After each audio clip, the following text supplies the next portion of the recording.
as I then started thinking through how these policies work, it helped me understand how white rage worked and why it's so difficult for us to identify it. And it's because white rage doesn't require visible violence.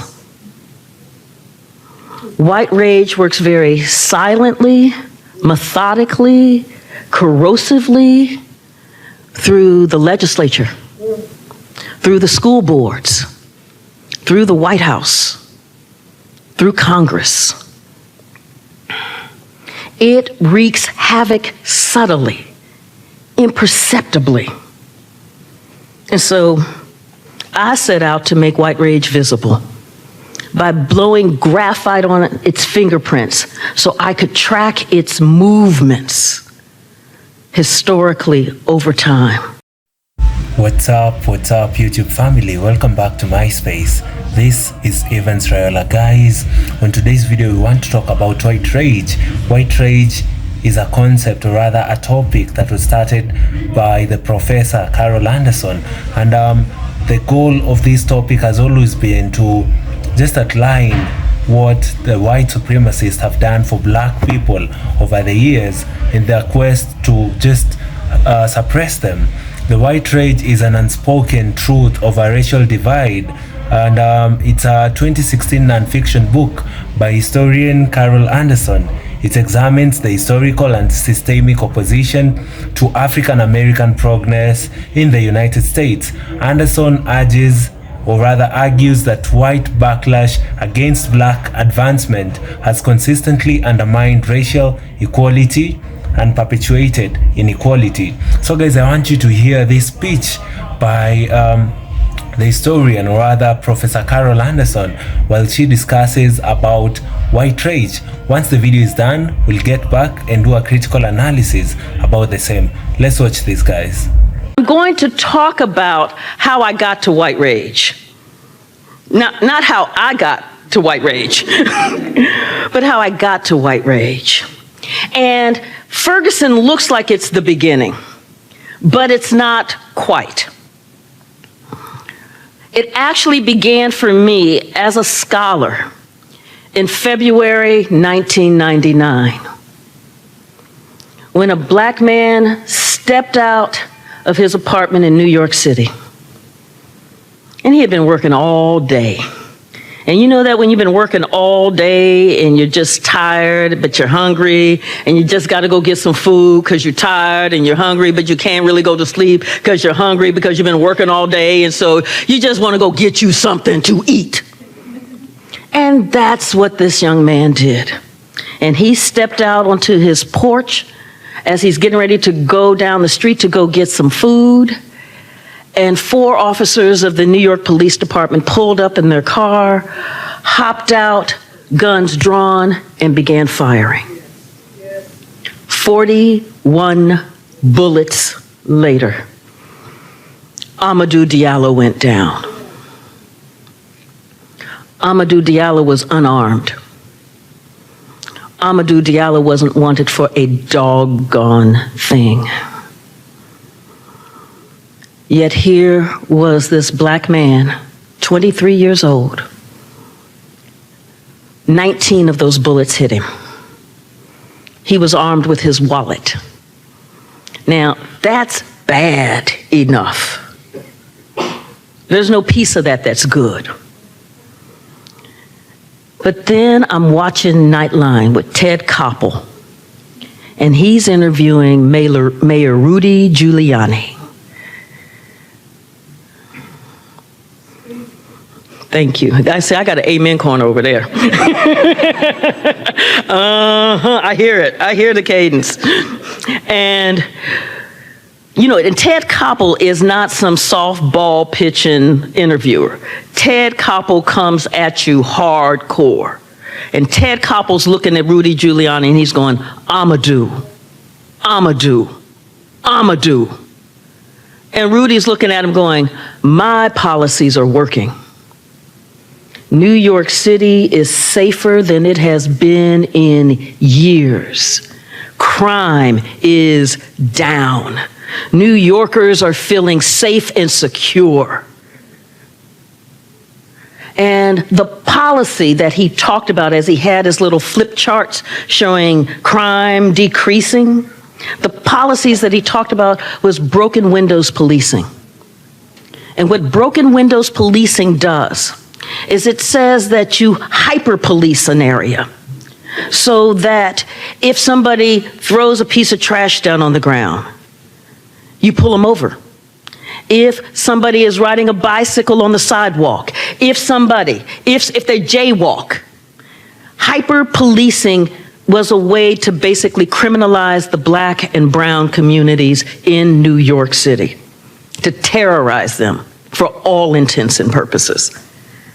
Now, as I sat here listening to him talk about how his policies were working, but Amadou Diallo is dead in a hail of bullets, I'm thinking Amadou Diallo is not feeling safe. And Rudy Giuliani said, but my police force is the most restrained and the best behaved in the United States of America. My policies are working. And I'm sitting up there going, because most behaved and best restrained don't put 41 bullets at an unarmed man. But I didn't know what to call this thing. So as a scholar, I kept working, I kept reading, I kept writing, I kept researching, I kept reading and writing and researching and thinking and writing and researching. And then, August 2014, I've got the TV on, and Ferguson is on fire. It is ablaze. And I'm flipping from the different stations, and it didn't matter which station I was listening to. It didn't matter if it was MSNBC, that's my left hand, MSNBC, CNN,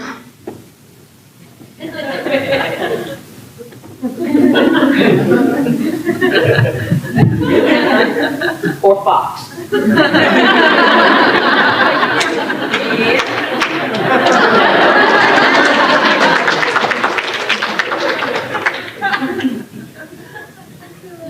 None of that mattered. Because each and every one of them were saying the same thing. Look at black folks burning up where they live. Can you believe that black people are burning up where they live? Ooh, look at those black folk burning up where they lived. Can you believe they burned up? Did you know black people were burning up where they lived? Did you see those black people burning up where they lived? I mean, and you know, it was, I'm flipping from station to station, and it was the same thing. And I found myself shaking my head to the point where I could see my shoulders, you know, there's.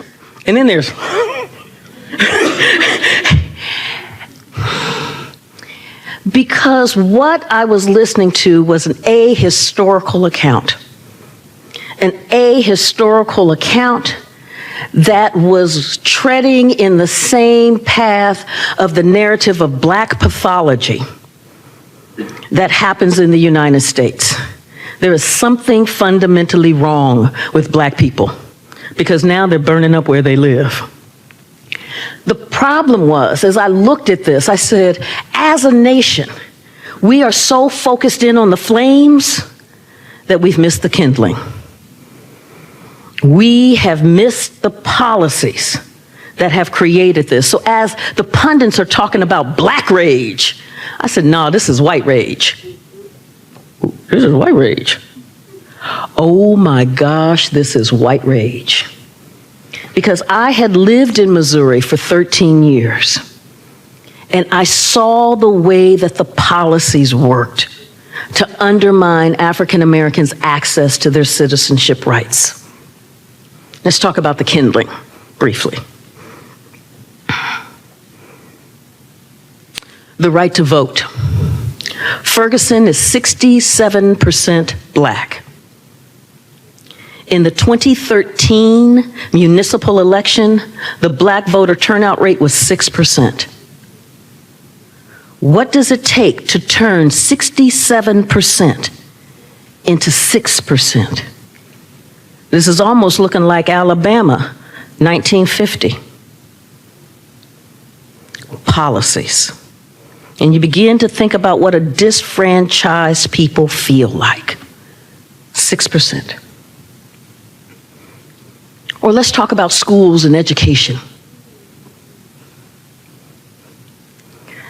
Michael Brown School District, the Ferguson School District. Missouri has an accreditation system where it provides 140 points for each school district, that you can get up to 140 points on your accreditation scale. Graduation rates, standardized test scores, matriculation rates, that gives you up to 140. What do you think Michael Brown's school district got? Give me a guess. 50? 50. Another guess? Lower. 35. Lower. 13. Bingo. Exactly. 10. Out of 140 points for 15 years. Begin to think about what that looks like when we are willing as policymakers and as a society to put an entire generation of children through a school system that can garner no more than 10 points on a 140-point scale. And we're not done yet, because we're getting ready to send another generation of black students through that same school system. Kindling. Then let's talk about the police, because we know that the spark for all of this kindling was the killing of Michael Brown. The narrative that we have in America is that the police are here to protect and serve. How many have heard that? Because there are these mantras that we just kind of know. In Ferguson, the police force was there to look at that black community as revenue generators.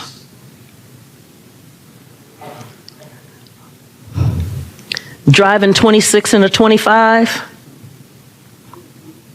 you didn't put your blinker on when you changed lanes. That didn't look like a full stop. Is that a busted tail light? The kinds of fines and fees and court costs extracted from that working class black community accounted for 25% of the city's operating revenues. And just to be clear, this isn't justice being blind.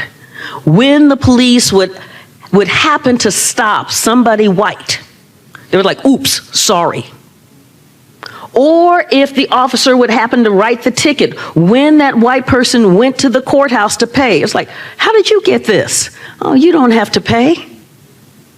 So you have disparate policing, disparate criminal justice system happening in Ferguson, Missouri. Kindling. These policies have power, and we have to recognize that power. And as I then started thinking through how these policies work, it helped me understand how white rage worked and why it's so difficult for us to identify it. And it's because white rage doesn't require visible violence. White rage works very silently, methodically, corrosively, through the legislature, through the school boards, through the White House, through Congress. It wreaks havoc subtly, imperceptibly. And so I set out to make white rage visible by blowing graphite on its fingerprints so I could track its movements historically over time. And one of the first things that I began to figure out, because this is a process as you're working through this thing. One of the things that I began to figure out was that it was not the mere presence of black people that was the trigger for white rage. Instead, it was black people who aspired, black people who achieved, black people who refused to accept their subjugation, black people who demanded their basic rights. That's the trigger for white rage. And through a formidable array of policy assaults and legal contortions, white rage consistently punishes black aspiration, black achievement. And I know this sounds so doggone counterintuitive, doesn't it? It just, what? Because what we know is this is the land of opportunity, where all you have to do is work hard, and you too can and achieve the Yes, we know this. It's like in the air we breathe, isn't it? And think about it in different venues. It's like we know this culturally, so that we can finish this sentence. This is the land of opportunity. All you have to do is work hard, keep your nose clean, go to school, get out and vote. Yes? So then, how is it then that government after government after government has worked hard to ensure that black children do not get an education? I don't think you heard me, so I'm going to start again. Because again, that sounds like,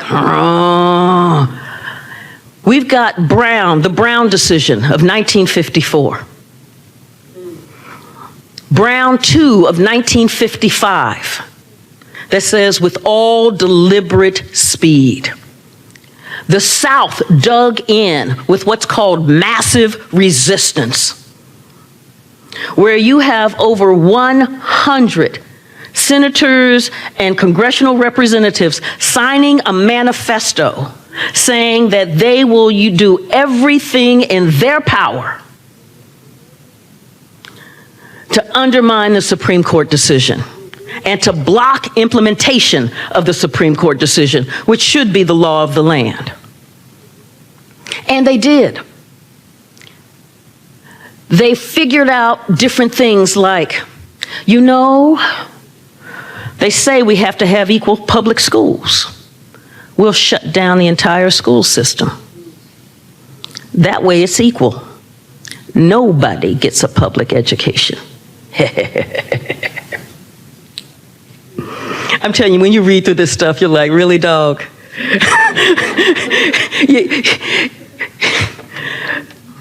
But what they also know is that white parents weren't having it. What do you mean my child's not going to get an education? So then what they did as part of this package of shutting down the public schools so that they could meet the standard of Brown was then to provide taxpayer dollars to pay tuition for white children to go to all white private academies, so that white children's education would continue to happen apace and be funded by the state, be funded by taxpayer dollars, which meant black people as well, because black folks were paying taxes, while there was nothing available for black children. So in Prince Edward County, Virginia, for instance, because Virginia led the massive resistance battle. In Virginia, they shut down the public school system in Prince Edward County for 5 years. Now think about that. You're in the 5th grade, and your school system shuts down, and it doesn't open up again until you're in the 10th grade. Think about what you have lost in terms of education in those crucial 5 years. This is also at the moment where the U.S. economy is changing. It's moving from a manufacturing-based, industrial-based economy to a knowledge and technology-based economy.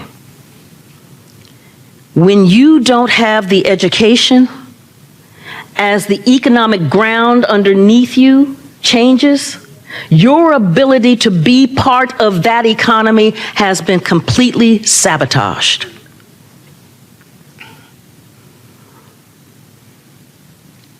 Let's also deal with a moment in this education component. Remember, Brown 1, 1954. Brown 2, 1955. And let me give you some framework of what's driving Brown, because I think that that's going to help too. The Plessy v. Ferguson decision of 1896 said separate but equal. Now, the southern states hopped on separate, as my brother would say, with a quickness. They pounced on separate. But the smaller word equal just defied. It was like equal.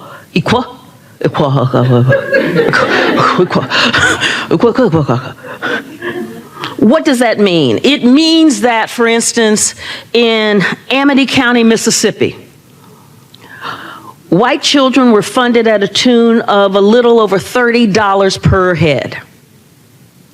Black children, $3. It means that in Atlanta, that would be the city too busy to hate, that they didn't have enough schools for black children. So black children had to go on a partial day basis. 85% of black children never had a full school day. They went for a few hours, and then another wave of black children came in for a few more hours, and then another wave of black children came in for a few more hours. By the way, this would be after World War II, after the U.S. has helped defeat the Nazis. I just need to also make this clear in terms of what we're talking about here. So by the time we're getting into Brown 1 and then Brown 2, 54, 55, 1957, because the South has still dug in. The Soviets, we're in the middle of the Cold War. The Soviets launched Sputnik. And it's the satellite that went up, and you heard beep, beep, beep. Eisenhower went, dang, dang, dang. Because what that meant is that the U.S. knew that the Soviets had nukes, but believed that the Soviets did not have the technology to get that nuclear arsenal across the ocean. They could hit Germany, and that's why you have the forward bases, American bases in Germany. But they said they can't get it across the ocean. Beep, beep, beep. Eisenhower's moving, the Department of Defense is moving, and what they come up with is like, we have got to have the brain power to fight the Cold War. Family, anytime Professor Carol Anderson discusses this issue of the white rage, she likes outlining what was done to Amadou Diallo, the young black man that was gunned down, using 41 bullets. A man who just left his house after a long day of work, wanted to go to the nearest mall to go and shop, and he was gunned down. This has always been the basis of the argument by Professor Carol Anderson. She says that in February of 1999, when a young man went out to get some food and the police began firing, 41 bullets later, Amadou Diallo went down. He was unarmed. He didn't have any criminal case or any criminal records. Just like that, 19 of the bullets hit him and he fell down on the ground dead. Amadou Diallo is just but one representative, who shows why there's a lot of white rage in America, why the white supremacist is against the black man. You know, a black man who's innocent, who was just going about his day, being gunned down, you know, in broad daylight. You know, that is so wrong. This is not only happening to Amadou Diallo. There are lots of cases that are not actually captured, but of black people who have been murdered in cold blood without any reasons. You know, people who are just going about their days, they've done nothing wrong. You know, cases of black men and women being told to stop in major highways, you know, and anytime they want to remove their belt, they're told not to reach to the firearm, and they're killed in cold blood, you know, without any reasons. You know, they are being killed by the white supremacist police officers. You know, we look at the case of this famous guy Floyd, you know, who say that I can't breathe, but the police officer continued doing whatever he was doing until he choked him to death. Carol Anderson says that hyper-policing has been a way to criminalize black and brown communities in the New York. Most policies have been made to undermine the black rights in America. You know, that's how the white rage is being shown in the US, by policing and the policies that are being made. And most of these policies have been made, you know, to undermine the rights of the black and brown communities in America. Number one, we talk about the right to vote, and Carol Anderson talks about Alabama in the 1950s. You know, a lot of black people are going outside there. You know, like 50, let me say, like, if there is 40% of black voters in Alabama in the 1950s, you know, only 6% would be represented as those who have voted. Then you wonder, where's the other percentage gone? Where's the 34% gone to? You know, they were trying to suppress the black votes because they were afraid that these black people would remove the white supremacists from power. The right to vote, and number two is the schools and education. You know, it's difficult for black people in the schooling system in the US. Then the third one is the police. The narrative in America is that the police are here to protect and serve. The police have taken black communities as revenue generators. You know, they just find mistakes to find black people. You know, they tell you to stop, you know, park by the side of the road. Then they start telling you things that you even wonder, why are you driving at 26? You know, and it's well marked that you should drive at 25. You know, such things.